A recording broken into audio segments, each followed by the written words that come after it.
Hi friends, देखो मानव होते हैं मूवी स्टोरी करते हैं आपस में पॉजिटिव सा नमस्कार। आप भी करिए पॉजिटिव सा नमस्कार, क्योंकि नेगेटिविटी तो देखो बहुत ज्यादा होती चली जा रही है। कुछ लोग अभद्र भाषा का यूज करके बहुत बड़े इन्फ्लुएंसर्स तो बन जाते हैं, फिर बाद में देख लो रिपरकशंस भी कहीं ना कहीं झेलने पड़ते हैं। ठीक है, तो कुछ लोगों ने बोला देखो रणवीर अलाहाबादिया का थोड़ा सा रिएक्शन दो। रिएक्शन क्या है, मुझे ऐसा लगता है कि जो भी आपकी जबान के ऊपर आता है वो कहीं ना कहीं आपके डीप डाउन कहीं ना कहीं होता है, और वो कहीं ना कहीं फटता है फिर एक दिन, और वो फट के मजाक के रूप में जब आप केयर फ्री होते हो तब वो निकल जाता है आपके मुंह से। तो अगर आप अपने आप को प्रॉपर रखते हो तो कहीं ना कहीं आपको पता है कि आपकी जो अंतरात्मा है वो आपको क्या बोल रही है, आपकी अपब्रिंगिंग आपको क्या बोल रही है, तो आप हमेशा मैनर्ड ही रहते हो। तो मूवी शूवी के ऊपर यही अटेम्प्ट रहता है कि हम अपनी मैनर्स ना भूलें, किसी भी तरीके से कि कोई भी अभद्र भाषा ये वो चीजें ना यूज करें। हालांकि फ्रेंड सर्कल में सब लोग अपना छोटा मोटा गाली एज अ स्लैंग व्लैंग यूज करते रहते हैं, पर इसका मतलब ये नहीं होता कि आपको प्लेटफॉर्म मिला तो आप उसको अब्यूज कर दो। सिर्फ इतने पे ही रखेंगे। कोमल नहाटा का भी एक ओपिनियन था और कल हमने उसके बारे में कुछ डिस्कशन करी थी, तो उसके ऊपर एक और मेरे पास कमेंट आया कि कोमल नहाटा ने अगर ये बोला है तो क्यों बोला होगा, बात तो रेलेवेंट है ही है, तो उसके ऊपर और कोई विशेष टिप्पणी है क्या आपकी? बिल्कुल है, उसके ऊपर भी बात करते हैं। पहले स्काई फोर्स के ऊपर बात करते हैं। डे 20 है, स्टेबल तरीके का ही माहौल यहाँ पर रहा है। इसके कल 50 लाख आए थे, आज भी 50 लाख आ गए। 134 करोड़ इसका टोटल हो गया और 169.5 करोड़ रुपीज के आसपास का वर्ल्ड वाइड टोटल है। मेरे ख्याल से इसका life time business 175 crore rupees के आसपास रहेगा from a world wide perspective, क्योंकि अब और भी मूवीज रिलीज हो रही है और जिस तरीके से छावा का एडवांस बुकिंग चला है वो काफी मेस्मराइजिंग जोन के अंदर जा रहा है। चाहे जितनी भी नेगेटिविटी कर लो, जितनी भी ये स्पॉट बुकिंग, ये बुकिंग, वो booking, actually block seat booking, ये सब चीजें बातें कर लो, लेकिन उसके बावजूद भी पब्लिक का जो लव है वो क्लियरली दिख रहा है। वो रिफ्लेक्शन होता है कि आपको कितने वोट्स मिल रहे हैं पर आर बुकिंग कितनी हो रही है, उससे आपका एवरेज आउट करके समझ में आ जाता है कितने सेंटिमेंट्स हैं। आपको कमेंट्स में समझ में आ जाता है कि किस तरीके की भाषा यूज हो रही है छावा के लिए, तो आपको समझ में आता है कि इस मूवी के अंदर दम है। अगर देवा के बारे में बात करें तो इसके मिक्स सेंटिमेंट्स ओरिजिनली ही थे कि भाई पहले बड़ा पिकअप किया, फिर उसके बाद बोला कि जी ये तो मुंबई पुलिस की रीमेक है और रीमेक आजकल चलती नहीं है, तो फिर ये बर्बाद हो गई मूवी। अदरवाइज बहुत अच्छी, मैं इनकरेज तो अभी भी करूंगा डे 13 वाले दिन भी, चाहे इसने 50 लाख रुपए करे हो, कि सुपर तरीके की स्टोरी है और ब्रिलियंट तरीके से इनएक्टेड है। अनफॉर्चुनेटली जैसे ही एंड हुई थी तो पार्ट 2 भी बन सकता था, लेकिन अब बनेगा नहीं, क्योंकि जिस तरीके के रिएक्शन पब्लिक से आया तो अब कोई हाथ इसके अंदर डालेगा नहीं। तो मेरे ख्याल से तो ये वॉश आउट ही हो गई है, लेकिन फिर भी अगर आप जाके देखोगे तो आप जरूर एंजॉय करोगे। अब 35.75 करोड़ रुपीज इसका टोटल हो गया और 56 crore rupees world wide total है। विदा भाई और रुचि भी अब जो है वो गिरना शुरू हो गई है। डे 7 है आज और अभी इसका लोएस्ट पॉइंट पे आ चुकी है। 2.5 करोड़ रुपीज का इसने बिजनेस किया है।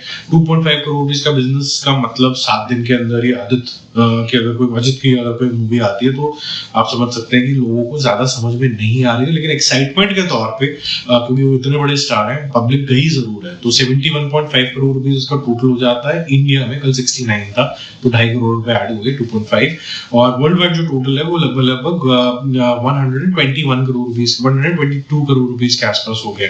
तो कलेक्शन ठीक लग रहा होगा आपको, लेकिन अगर ये मूवी की कॉस्ट ऑफ मेकिंग ही 200 करोड़ रुपए के आसपास जा रही है और थिएटर ओनर्स को और डिस्ट्रीब्यूटर को मिलकर अगर 150 करोड़ रुपए के आसपास का बिजनेस करना होगा तब जाके वो प्रॉफिटेबल होंगे, कंसिडरिंग के बाकी कॉस्ट रिकवरी ओटीटी और इधर उधर से आएगी। तो 75 करोड़ रुपीज में तो कम से कम ये 80 करोड़ में तो ये मूवी बिकी होगी नेशनली। वो 80 करोड़ का मतलब है कि लगभग 150 करोड़ रुपए तो उसको करने होंगे थिएटर बिजनेस के अंदर। तो अगर वो नहीं रिकवर करेगी तो फिर ये कहीं ना कहीं लॉस मेकिंग होगी, और जो होता है वो बिल्कुल नजर नहीं आ रहा। 70 बने और आधा रास्ता भी नहीं हुआ है। ठीक है, Bad as Ravi Kumar, full sentiments and full support to Ramesh Reshammiya, the kind of singer he is, the way he supports the industry, the way he supports the newbies, उनको पूरा प्रोत्साहन देते हैं। But at the same time ये जो movie है, बहुत बारी बात कर चुका हूँ, हाफ ऑफ द मूवी में जाते जाते ये एक कॉमिक पैरोडी से लेके अपने आप को सीरियसली लेने लग जाती है, और फिर ये बोलती है कि आप बिल्कुल भूल जाएं किसी भी रॉकी भाई को, आप किसी भी रणवीर कपूर को भूल जाएं, एनिमल वाले, आप इनको सबसे बड़ा जो है इस तरीके का स्टार मानने लग जाएं रमेश रेशमिया को, और वो भी इस तरीके के not so great quality of output के अंदर। तो फिर आप बोलोगे कि सॉरी हिमेश भाई, और किसी चीज में आपको सपोर्ट कर देंगे, बट ये वाला तो फिर ये थोड़ा हमारे साथ मजाक हो गया। तो 75 लाख इसने कल किए थे, आपके फर्दर ड्रॉप होता जा रहा है, 50 लाख इसने करे। टोटल इंडिया टोटल है 8 करोड़ रुपीज, मेकर्स के हिसाब से 11-12 करोड़ रुपए होगा। उस तक कोई रिलीज नहीं हो रहा है, लेकिन अराउंड ये 8 करोड़ रुपीज के आसपास है। 11 मान लो, कोई 2-3 करोड़ से कोई ज्यादा फर्क पड़ेगा नहीं, बट ये इतना ही है। क्या इससे हिट हो जाएगी, नहीं हो जाएगी?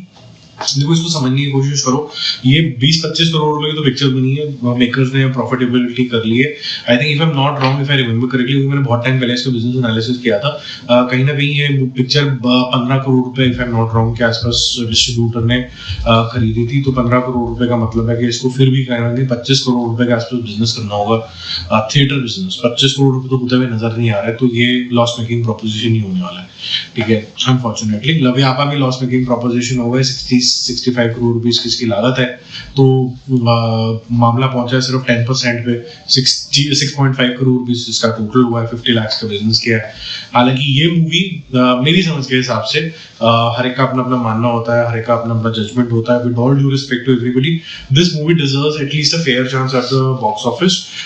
मेरी समझ के हिसाब से ये मूवी अगर ऑर्डिनरी बिजनेस 60-65-70 करती तो मेरे को ऐसा कोई सरप्राइज नहीं होता। ये एक अच्छी लव स्टोरी है जो आप देख सकते थे।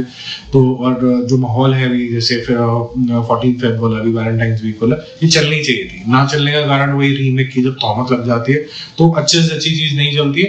Plus I feel personally that Amir Khan, because of whatever he said in the past, or because of his whatever the statements, he is targeted, his son is also targeted. अब ये बहुत से लोग माने ना माने, प्रो हिंदू, एंटी मुस्लिम, ये वो सब चल रहा है नाटक यहाँ पर।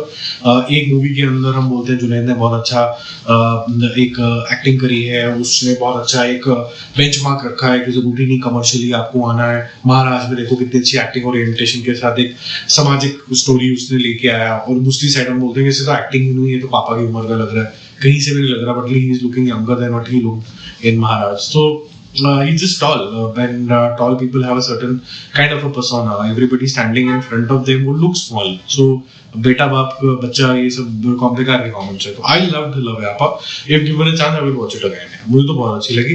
देवा की नॉवेल्टी सेकंड टाइम की नहीं है, मैं मानता हूँ कि फर्स्ट टाइम आपने देख लिया, आपको पता चल गया कि क्या होने वाला, तो मैं सेकंड टाइम नहीं देख सकता हूँ। बट ये लव यापा का जो टॉपिक है बड़ा फ्रेश लगा मुझे, तो मैं तो देख सकता हूँ इसको। ठंडेल भी also it's a one time watch, it's a sweet movie, but the collections are dropping now. Day 6 है, 4 करोड़ रुपए का बिजनेस ने कल किया था, आज 3 करोड़ रुपए करके 50.5 करोड़ रुपीस के आसपास उसने क्रॉस कर लिया है। और 69 करोड़ रुपीस के आसपास का वर्ल्ड वाइड टोटल होगा।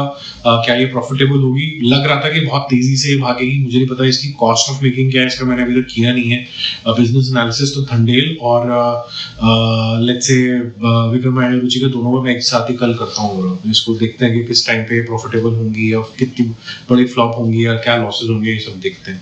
जो फ्लॉप मतलब इनटू द ग्रेव से ब्रॉट अलाइव हो गई वो सनम तेरी कसम है। लिटरली री रिलीज के बाद इसको अलग ही तरीके का रॉकेट लगाया। आज 6ठा दिन है और मेरे ख्याल से जितने भी मैंने आपको कलेक्शंस बताए सबसे ऑलमोस्ट सबसे ज्यादा कलेक्शन इसी का ही है। 2 करोड़ रुपए का कलेक्शन इसका है, 2.25 के आसपास से कर लेगी। कल 3 करोड़ का कलेक्शन किया था, कल 21 पे इसने एंड किया था, आज 23.25 पे करेगी, विच मींस जो ये जवानी है दीवानी उसका कलेक्शन इसने क्रॉस कर लिया। नेक्स्ट टारगेट होगा तुम्बड़, जो कि 37-38 करोड़ किया था, if I am not wrong. ये कल भी हमने डिस्कस किया था, अगर इसी स्पीड से जाती है और ऊपर से वैलेंटाइंस डे आ रहा है, it has the potential to be the first movie to re release and do half a century, 50 crore. ये मुझे ऐसा लगता है ये 50 करोड़ कर सकती है। ये मूवी की जो सेंटिमेंट्स है इस टाइम बहुत ज्यादा हाई है, people are demanding part 2 of it, so definitely possible. Interstellar का 1 करोड़ रुपए का बिजनेस होगा। जो इंथुजियास्ट थे जिनको ये साईफाई और ये सब बहुत पसंद है, मेरे को भी पसंद है, कि मैंने डिसाइड किया कि मैं इसके ऊपर पैसे नहीं खर्च करूंगा, बड़ा लार्ज स्क्रीन टीवी इस साइड पे, और फिर मैं घर पे देख सकता हूँ।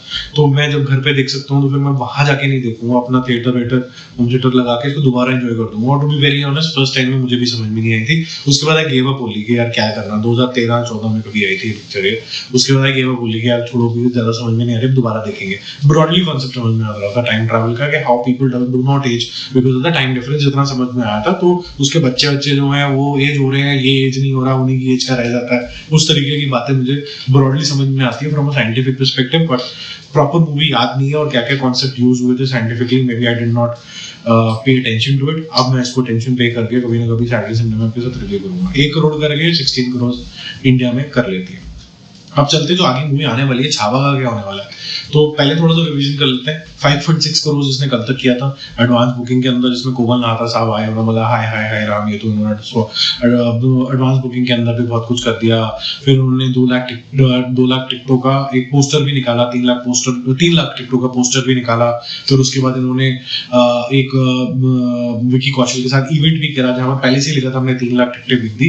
ये मेरे ख्याल से पुष्पा के बाद का ट्रेंड शुरू हुआ है कि हम बॉक्स ऑफिस तो बाद में सेलिब्रेट करेंगे लेकिन हम एडवांस बुकिंग भी सेलिब्रेट करेंगे।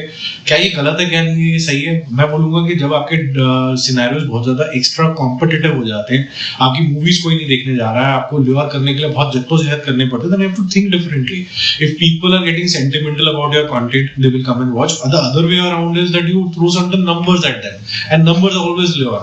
इतने % डिस्काउंट है जी, इतनी टिकटें बिक गई, तो फियर ऑफ मिसिंग आउट हो जाता है, फोमो क्रिएट होता है, तो उससे आप देखने जाते हो। ये मार्केटिंग टेक्निक है, इसके अंदर रोना धोना मेरे ख्याल से नॉट अलाउड होना चाहिए। कोमल नाहटा साहब ने जो बोला मैं बता देता हूँ, फिर इसके बाकी के नंबर बताता हूँ स्टेट वाइज। देखो कोमल नाहटा जी का कहना है कि भाई ये तो ये मार्केटिंग टेक्निक्स यूज करने लगे हैं जो कि अनफेयर है, ब्लॉक टिकट हो जाती है, ये हो जाता है, 5 लोग पिक्चर देखने जा रहे हैं, पूरा थिएटर ये हो जाता है। उसके बाद जो मैं ये बोलना चाहूंगा कि अगर स्काई फोर्स के अंदर दम नहीं होता या फिर छावा के ऊपर जो तुम तोहमत लगा रहे हो, फिर लोग देखने भी नहीं जाते। बट पॉइंट ये नहीं है, पॉइंट ये है कि इनको क्या तकलीफ है, ये तो ट्रेड एनालिसिस ज्यादा मूवी रिव्यूअर है, और मूवी रिव्यूअर की सेंसिबिलिटी ट्रेड वाले से बहुत ज्यादा सेपरेट होती है। ट्रेड नंबर पे बात करता है, उसका रैशनल दिमाग होता है, और आपको ढंग से रिव्यू करने के लिए you have to have an emotional bent of mind, right? So those two things are quite different. I'm not saying that you can't do both the jobs. I also do both the jobs, but for that you have to be well trained. You have to have an education of that kind. He's a CA. I'm masters in marketing. I'm masters in communications. So I can do that. So right, he doesn't have that qualification. But ठीक है, आप बड़े time से करते आ रहे हो, मान लेते हैं। जब कभी भी आपको ऐसा लगता है कि आपकी नौकरी जो है वो रिडंडेंट होने लगी है, तो आप पॉइंटिंग ऑफ फिंगर्स करने लग जाते हो rather than finding the solution. He raised a very important point that maybe this is not the right reflection of people's sentiment. It is a created sentiment by buying tickets. I buy that point, fair point. But ये तो फिर सब लोग कर रहे हैं, फिर आप किसी दो को पॉइंट आउट कर रहे हो क्योंकि आपको वहां से पैसे नहीं मिले। तो यही समझ में आएगा लोगों को कि बाकी के नाम क्यों नहीं लिया आपने। सबको पता है सबने क्या क्या किया है, चाहे वो साउथ की कोई मूवी हो और बिगेस्ट मूवी ऑफ इंडिया की हिंदी भी मूवी क्यों ना, सबने किया। ठीक है, ये नहीं करना चाहिए। बहुत अच्छी बात है कि भाई ऑडियंस को ये फियर ऑफ मिसिंग आउट भी मत बनाओ, अपने जाना होगा तो चले जाएंगे, नहीं तो नहीं जाएंगे, मान लेते हैं 2 मिनट के बाद। लेकिन इससे हो क्या रहा है, लोग कह रहे हैं कि अगर प्रोडक्शन हाउस ये चार्ज ले लेगा लोगों की परसेप्शन बनाने के लिए through certain numbers and all of that, तो फिर इनकी सबकी क्यों सुनेगा कोई? जैसे कि आज की डेट में अगर मैं कोई रिव्यू करता हूँ या बड़े से बड़ा इंडियन कोई यूट्यूबर भी है जो रिव्यू करता है जिसकी मानी जाती होगी कोई बात, या फिर कोई न्यूज चैनल भी करता है, वो रिव्यू देख के कोई पिक्चर देखने नहीं जाता। आप खुद अपने मन से पूछ लेना कि आज की डेट में अगर आपको कोई KRK जैसे, या फिर आप अगर वो फिल्मी इंडियन के बड़े सारे हो गए, या फिर कोई सूरज हो गया, या फिर अभी का रिव्यू हो गया, इन सबको देख के आप बिल्कुल भी नहीं देखते हो मूवी, ये गारंटेड। आपके टिकट का चॉइस हम लोगों को देख के नहीं होता। हम लोग आपके लिए क्या कर रहे हैं, हम आपके लिए रिव्यू नहीं दे रहे हैं, हम वैलिडेशन देते हैं आपको कि जैसा आप सोच रहे हैं शायद मैं भी वैसा ही सोच रहा हूँ। आप ओपिनियन कलेक्ट कर रहे हैं कि जैसा आप सोच रहे हैं वैसे कौन कौन लोग सोचते हैं, और जहां पर आपको कमेंट ठीक लगता है बोल दो वेरी गुड भाई, और जहां पर आपको ऐसा लगता है यार इसको तो समझ नहीं आया, ये तो समोसा क्रिटिक है, नॉन अलाइनमेंट का मतलब समोसा हो जाता है, सिंपल सी बात है ना।